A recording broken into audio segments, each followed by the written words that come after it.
Hi everyone, ನಮಸ್ಕಾರ. ಇವತ್ತು day 4 of my 30 day transformation challenge. ಇವತ್ತು ಬೆಳಗ್ಗೆ ಎದ್ದು ಒಂದು 10 ಮಿನಿಟ್ಸ್ ಸ್ಕಿಪ್ಪಿಂಗ್ ಮಾಡಿ, ಅದಾದಮೇಲೆ ನನ್ನ morning routine hot lemon water with chia seeds ಮತ್ತು ಬ್ಲ್ಯಾಕ್ ಕಾಫಿ ಕುಡಿದೆ. ಮತ್ತು ಇವತ್ತು ಬ್ರೇಕ್ಫಾಸ್ಟ್ಗೆ ಬ್ರಾಕ್ಲಿ ಚೀಸ್ ಆಮ್ಲೆಟ್ ಮಾಡ್ಕೊಂಡಿದ್ದೆ.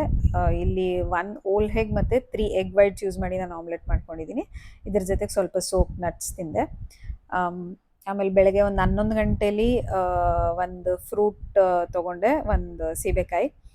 ಅದಾದಮೇಲೆ ಇಡೀ ದಿನ ನಾನು ಅಟ್ಲೀಸ್ಟ್ ಒಂದು 4 ಲೀಟ್ರ್ ನೀರು ಕುಡಿತೀನಿ. ಆಮೇಲೆ ಇನ್ನೊಂದೇನೆಂದರೆ, ನಾನು ಅಡುಗೆಗೆ ರಿಫೈನ್ಡ್ ಆಯಿಲ್ ಬಳಸಲ್ಲ.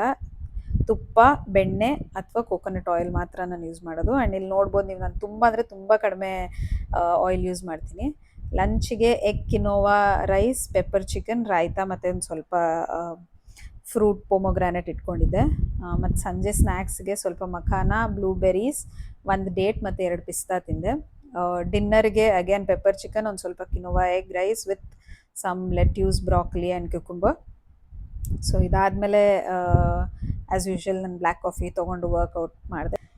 ಇವತ್ತಿನ tip of the day, water hydration ತುಂಬ ಮುಖ್ಯ. Daily at least 3 to 4 litres of water ಕುಡಿಬೇಕು ನಾವು. ಸಮ್ಟೈಮ್ಸ್ ನಾವೇನು ಮಾಡ್ತೀವಿ ಅಂದರೆ, ದಾಹ ಆಗ್ತಾ ಇರುತ್ತೆ, ಅದನ್ನು ನಾವು ಹಸಿವು ಅಂದ್ಕೊಂಡು ಏನಾದರೂ ತಿಂತೀವಿ. ಸೊ ಇದರಿಂದ ನಾವು ಜಾಸ್ತಿ ನಮ್ಮ ಬಾಡಿಗೆ ಬೇಕಾಗಿರೋದಕ್ಕಿಂತ ಜಾಸ್ತಿ ಊಟ ಮಾಡ್ತೀವಿ. ಸೊ ಫಸ್ಟು ನೀರು ಇಂಪಾರ್ಟೆಂಟ್, ನೀರು ಕುಡೀರಿ. ನನ್ನ ವಿಡಿಯೋ ಇಷ್ಟ ಆಗಿದ್ದಲ್ಲಿ like, follow, share and comment. Bye.